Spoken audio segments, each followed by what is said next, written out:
You're listening to the Dibbly Dobbly Podcast. Remember to like, share, comment, subscribe, and click the bell to make sure you get the latest episodes of the podcast. Be sure to like and share our Facebook page and follow us on Twitter and on Instagram. Hi everyone and welcome back to another episode of the Dibbly Dobbly Podcast. On today's episode, we're reviewing the final of the ICC Champions Trophy for 2025 between India and New Zealand. For the third time in their history, India are champions of the Champions Trophy. They were by far the best team in this tournament. New Zealand couldn't overpower them in the final. Another ICC tournament, and it's another second place for New Zealand. The New Zealand batters couldn't handle India's spin attack, and on the other hand, the New Zealand bowlers, without Matt Henry, struggled to contain India's batters in the run chase. And they did. New Zealand struggled immensely without Matt Henry. That was a big blow for them. And in the end, as predicted, India, the champions, and far too strong for New Zealand. And it just backs up their dominance in this tournament, India. You know, they went through the group stage undefeated. They won 3 games out of 3. They won the semi-final against Australia. They won the final against New Zealand. So a very dominant performance from a Indian perspective. On the other hand, for New Zealand, disappointing yet again, another ICC final they've lost, and they'll be disappointed with the way that this final panned out. They weren't quite at their best, New Zealand. The batting struggled, the bowling struggled, especially without Matt Henry. It was a big blow before the game when he injured his shoulder in the previous game, which was the semi-final against South Africa, taking a catch, and when he dived and he landed on that right shoulder, and he was clearly in some discomfort. And when he did the fitness test before the final, you could see that he was not going to play, and he was quite distraught. So that's pretty much what happened, really, is that India far too strong. New Zealand should be proud of their efforts, but they'll be disappointed not to win another final. They've been in so many ICC finals over the years, and they haven't been able to finish off the job. So plenty to talk about and discuss in this episode today as we look back on this Champions Trophy final and how India and New Zealand perform. So without further ado, let's get straight into it. And first of all, let's reacquaint ourselves with how the match panned out in terms of the scores and the result there. Let's have a look at the match summary. New Zealand batted first and made 7 for 251 from their 50 overs. Daryl Mitchell top scored with 63. And 2 wickets for Kuldeep Yadav, and Varun Chakravarti led the way with the ball for India there. India needed 252 runs to win as their target. They chased it down with an over to spare. They finished on 6 for 254 from 49 overs. Rohit Sharma, the captain, top scored with 76. And Michael Bracewell and Mitchell Satner took 2 wickets each for New Zealand to lead their effort there with the bowling performance. India won by 4 wickets, and not a surprise, Rohit Sharma named the player of the match for his 76, which was very pivotal in terms of setting the foundation and the platform for India in the run chase. So that's pretty much how this Champions Trophy final for 2025 between India and New Zealand panned out at the Dubai International Cricket Stadium. Now, what were some of the key factors and key moments in this Champions Trophy final that really decided the way the game was going to go? There were really 2 key moments, really. The first one was the Indian spinners. So the talking point going into this final and what we've seen throughout the whole entire tournament is that India's spinners on this sort of surface in Dubai were going to be a handful in terms of, taking wickets, building pressure. And that's what they did in this final against New Zealand. And that was really a key moment. You know, when Varun Chakravarti came in, Kuldeep Yadav, Axel Patel, Jadeja, their impact was pretty good. 4 wickets each between Varun Chakravarti and Kuldeep Yadav, a wicket for Jadeja, no wickets for Axel Patel, but they did their job. They took wickets, they really strangled New Zealand, and New Zealand weren't able to get away and weren't able to free the shackles. So that was one key moment that really decided how this game panned out. The other one was in the run chase, and that was mainly Rohit Sharma and Shubman Gill's opening partnership. 105 for the first wicket, chasing 250 to put on 100 runs for the first wicket partnership really sealed the deal for India in this run chase. It really got them off to a good start. That partnership lasted for 18.4 overs. And that's when Shubman and Gill got out. So it really set the platform, and Rohit Sharma's aggressive batting at the top of the order really got India off to a good start. So that was another key moment that really helped India go on to win this Champions Trophy final. So there was some of the key moments and key factors that really decided this game and the Champions Trophy in favour of India, and saw New Zealand on the receiving end. Let's talk about India and talk about their performance in this Champions Trophy final. It was a dominant performance, really, with bat and ball. Not a surprise of being probably the best team in this entire Champions Trophy to date. Undefeated in the group stage, undefeated in the semi-final and final. So to win 5 games out of 5 just shows you they were the best team in this tournament, and that's why they won the title. It's their 3rd Champions Trophy title, India. They won the Champions Trophy on 3 occasions. 2002, when they shared the trophy with Sri Lanka. 2013, and now 2025. And it was a pretty good performance with bat and ball. We'll start with the batting side of things. Chasing 252 was always going to be easy. It wasn't a really commanding or dominant score from New Zealand.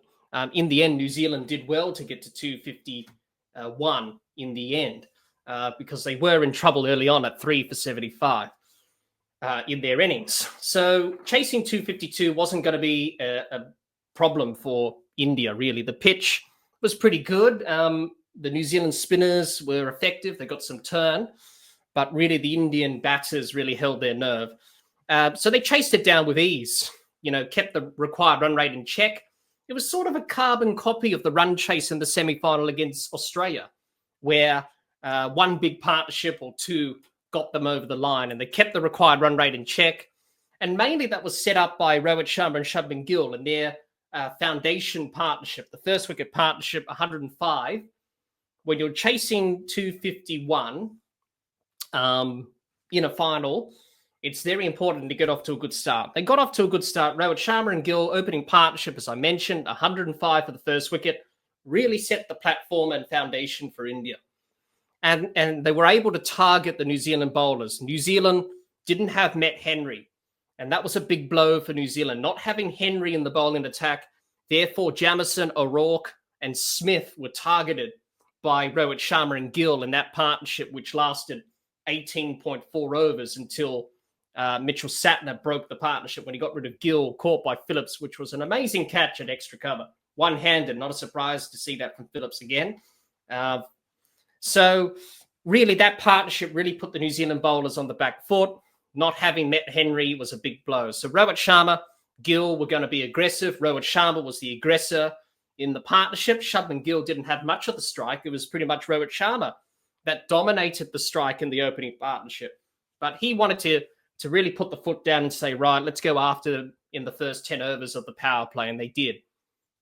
And it was a very good power play for India. No wickets down. I think there was 60-odd on the board, and then they were able to, accelerate after that. So really, the Rohit Sharma-Gill partnership really set it up for India with the bat. And it was sort of a carbon copy of the run chase against Australia, really. And then you saw Rohit Sharma, top score was 76. Gill contributed. Axel Patel and Shreyas Iyer had a pretty good partnership between them for the 4th wicket, 61. And then you had KL Rahul and Hardik Pandya come in and finish off the job. And the same with Jadeja as well. Just like in the game against Australia in the semi-final. It was a carbon copy of how the run chase panned out in the final compared to the semi-final for India. It was a carbon copy. And they did it very well and comfortably, really, because the New Zealand bowlers were under pressure and weren't able to take wickets at regular intervals to put India under pressure, and that's how it panned out. So the batting side of things was pretty much dominant from India. They handled the run chase very well. The bowling side of things, again, it was the spinners who done the job again. Jadeja, Kuldeep Yadav, Chakravarti, Axel Patel, very dominant and kept the pressure on India. Kept the pressure on New Zealand and their batters. New Zealand struggled throughout the innings. The spinners were tightening the screws, and they were picking up wickets. New Zealand were losing wickets after, New Zealand got off to a very good start. 57 for the first wicket between Young and Ravinder. And Ravinder was batting well. And then all of a sudden, lost Will Young, then Ravinder, then Williamson early, and then the collapse happened after that. But the Indian spinners, even in that first innings, they didn't have much turn. The odd ball turned, but what they did well was varied their pace, their line and length, and were able to, really put the New Zealand batters under pressure. So not a surprise to see the spinners dominate. Obviously, Mohammad Shami had a bit of an off day. He bowled 9 overs, went for 1 for 74. Hardik Pandya was expensive in his 3 overs, but really it was mainly the spinners who got the job done for India in this Champions Trophy final. And they were able to keep the runs down, but also put pressure on New Zealand by taking wickets throughout the innings. Now, there were some drop catches that India had throughout this game. And really, probably India didn't really have their best day in the field. They dropped some catches. I think they dropped 4 catches in this Champions Trophy final. Mohammad Shami dropped a caught and bowled, which was off Rachin Ravinder for 29.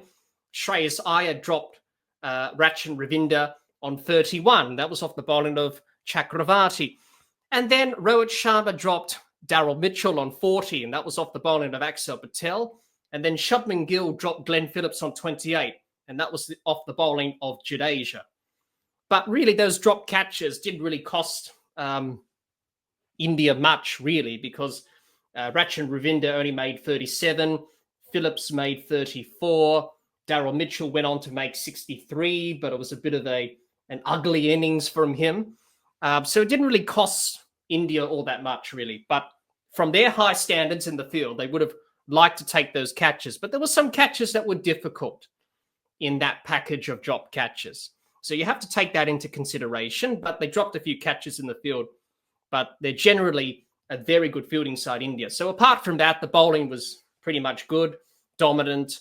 They were able to apply the pressure on New Zealand throughout the innings and take wickets. So it was a very complete all-round team performance by India. The batting was able to get the runs. The bowlers, the spin bowlers in particular, were able to put New Zealand under tremendous pressure in this Champions Trophy final. So a very all-round team performance by India. And no wonder they won this Champions Trophy, because they are the dominant team in this tournament. And they were undefeated. They won 5 games out of 5. And they showed in the final why they were the best team in the tournament. They played very good cricket. And despite all the observations from everyone about saying they were playing all their games in Dubai and that, putting that to one side, they're just a very good team. They are a very good team. They could have many 11s, India. They can have their second 11 play in this final and they still win. So it just shows you the strength and the depth that Indian cricket has. And so putting the Dubai debate to one side and the advantage and all that stuff to one side, you just have to say from a cricketing point of view and perspective, they are a very good team. They have all bases covered. The batting is strong. The bowling is strong. And, they're just a very good team. And that's why they won this Champions Trophy final against New Zealand. Let's talk about New Zealand and talk about their performance in this Champions Trophy final against India. Very disappointing for New Zealand. Yet again, another ICC tournament final. And yet again, they fall short. And they're runners-up yet again, New Zealand. They'll be disappointed with not winning another final. They've been consistent, New Zealand, over the last, maybe going back to the 2011 Cricket World Cup. They've been very consistent. They've always been in the business end of the tournaments. They've been in the semi-finals or the final. But the common theme from New Zealand is that they haven't been able to finish off the job. And are New Zealand the new chokers? And are they taking that tag away from South Africa? I think a lot of people have made those observations. They've said, well, New Zealand have been very consistent, but they haven't been able to get the job done. So some people have made that observation about New Zealand being the new chokers of world cricket. and taken the mantle and the title away from South Africa. That is to be debated on. But they will be very disappointed to lose another final again. Quite simply, they just weren't good enough. They had their bad game. The two bad games that New Zealand had in this tournament were against India. And unfortunately, the second bad game happened to be the final. Quite simply, just weren't at their best. But also they were up against a very good Indian side that is, a very dominant team. And there's no shame. There's no shame in admitting that as an opposition team, because they are a good team, India, and they played really well in this tournament. So there's no shame in admitting that. So we'll talk about the batting for New Zealand. They won the toss, batted first. Mitchell Satner saying, well, we batted second in the group stage match against India here in Dubai. We might as well change it up for the final. It's a final, put runs on the board, put scoreboard pressure on India and see what happens. Unfortunately, that didn't work out. They struggled immensely. They were not coping well with the spinners. The spinners really tied them down, really. They got strangled by the Indian spinners of Chakravarti, Kuldeep Yadav, Patel, Jadeja. They kept losing wickets. And they made 251 in the end, which wasn't enough. But they did well to recover from 3 for 75 to post 251 for 7 in 50 overs is a pretty good recovery. They got off to a very good start, very promising start. Rachin Ravindra was looking good. He played some very elegant shots. He made 37 off 29. He had a pretty good opening partnership with Will Young, 57 for the first wicket. And then all of a sudden, the wickets started to tumble. Varun Chakravarti got Will Young out, and then Ravindra got out, and then Kane Williamson chipped one straight back to Kuldeep Yadav, and he was out for 11, caught and bowled. New Zealand 3 for 75, and then Tom Latham went, and then Daryl Mitchell and Glenn Phillips went about a rebuilding job. They added 57 for the 5th wicket, and then it was Daryl Mitchell and Bracewell who added 46 for the 6th wicket, and then Bracewell finished off the innings to allow New Zealand to reach 251. So that's pretty much what happened for New Zealand in their batting. They kept losing wickets. The Indian spinners tied them down. They weren't able to score freely. There were some patches and periods throughout this Champions Trophy final where New Zealand didn't score a boundary. It just shows you the pressure that was applied by the Indian spinners. And they were able to keep it on New Zealand throughout the whole entire innings. So New Zealand could have been bowled out for a lot less. There were some drop catches. Ravindra was dropped twice. Mitchell was dropped. Phillips was dropped. So they could have been bowled out for less than 250 New Zealand. But, Daryl Mitchell didn't have his best game. He looked a bit ugly, 63 of 101. But his innings, along with Michael Bracewell's innings of 53 not out, were two important innings for New Zealand's point of view to get them to that 251 score. But in the end, it wasn't enough and probably below par. So that's pretty much how New Zealand went about things with the bat in this game. The bowling side of things, well, it was a really big blow not having Matt Henry.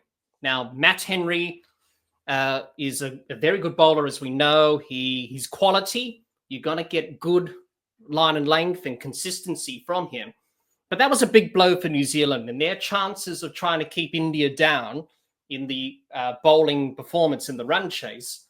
Unfortunately, Matt Henry's injury, where he injured his right shoulder, taken a catch as he was diving, he landed on his right shoulder, and you could see in the fitness test before the final, he was quite in some discomfort, and he looked a little bit upset, which is understandable, knowing that this is it, this is the end of my tournament, I won't be playing in the final. So that was a big blow for New Zealand.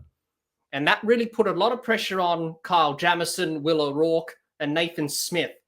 And that certainly showed when Rohit Sharma and Gill targeted Smith, Jamieson, O'Rourke. They didn't bowl well up front. They leaked runs, and India were able to get off to a bit of a flyer. And that's what happened, really. The spinners did well to take some wickets and, were able to keep New Zealand in the contest and show a bit of fight and grit. Mitchell Satner bowled well. Bracewell bowled well. Both of them took 2 wickets. Ravinder took a wicket. Glenn Phillips bowled 5 overs for 31, didn't take a wicket, but the New Zealand spinners did well to keep New Zealand in the game for some bit, even though they weren't going to go on and win. But they were able to pick up wickets here and there and slow India down, I suppose, in the run chase. But the one highlight for New Zealand was the outstanding catch from Glenn Phillips. How many times we've seen it from Glenn Phillips? He's taken 3 absolute screamers in this Champions Trophy. The game against Pakistan, he took a screamer, one-handed at backward point. The group match against India in Dubai, he took a one-handed catch, again at backward point to get rid of Virat Kohli. And now in this final of the Champions Trophy, he took an outstanding catch at extra cover, one-handed to get rid of Shubman Gill off the bowling of Mitchell Satner. So that was probably the one highlight for New Zealand throughout this Champions Trophy final, despite a lot of things going against them. That was the one highlight for them in this final. Glenn Phillips' fielding, superb. He had a great tournament with the fielding side of things.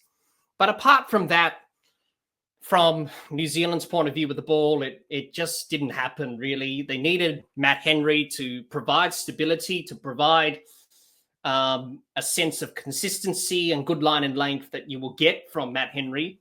Unfortunately, with him not being in the side, it put a lot of pressure on Jamieson, O'Rourke and Smith. And we saw that where Rohit Sharma and Gill went after them at the start of the run chase and were able to add 105 for the first wicket and really got India off and running in this Champions Trophy final. So for New Zealand overall, a disappointing game. They would have liked to have done better in this final. Unfortunately, it wasn't their day. They came up a bit against a very good Indian side. But I think for New Zealand, I think they should take some solace knowing that we were able to make the final. That's a great achievement in itself when you make a tournament final. And for New Zealand, they'll be disappointed. But hopefully this will motivate them going into the next few ICC tournaments in the years to come. And hopefully they're able to finally win a title. But unfortunately, they came up against a very good Indian side, which pretty much dominated this whole entire Champions Trophy. And that's why they won the final here in Dubai. This 2025 Champions Trophy final between India and New Zealand was a rematch of the 2000 Champions Trophy final, where New Zealand defeated India to win by 4 wickets. 25 years later, India got their revenge and claimed their 3rd Champions Trophy title. Quite simply, it was India's Champions Trophy to lose, and they were by far the best team in this tournament. For New Zealand, it was a disappointing result to lose yet another ICC final, but they should be proud of their efforts during this Champions Trophy. By far, they were the 2nd best team in the tournament, and them being in the final backed that up. Unfortunately, 2 bad games they had in the tournament were against India. Thanks, everyone, for listening to our review of the final of this ICC Champions Trophy for 2025 between India and New Zealand. If you're watching or listening to this episode of the podcast on our YouTube channel, let us know your thoughts on this final of this ICC Champions Trophy for 2025 between India and New Zealand in the comments. We would love to hear what you have to say. Thanks for watching and listening. Until next time, keep safe and bye for now.